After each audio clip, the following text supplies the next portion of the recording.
When George Washington returned to Mount Vernon, he didn't see it as like a getaway or a retreat. He saw it as a business. And Washington thought of himself as a farmer first and not a politician. And he took that role seriously. Now, Mount Vernon wasn't just one plantation, it was actually 5 separate farms, each with its own fields, managers, and labor force.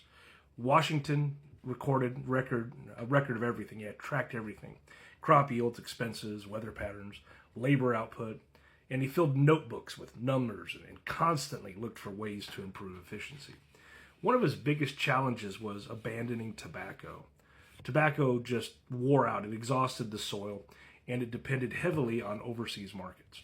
So Washington switched to wheat, which could be milled locally and sold more reliably.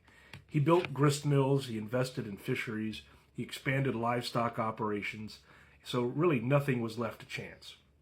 He experimented with fertilizers and crop rotation and new styles of tools.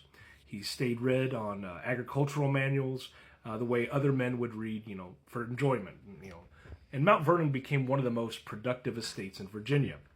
But it also revealed contradictions. The entire operation relied on enslaved labor. Washington expressed that he knew that the system was flawed, but yet he continued to benefit from it for most of his life. Farming would teach Washington patience and long-term thinking and attention to detail. And those habits carried directly into how he later governed.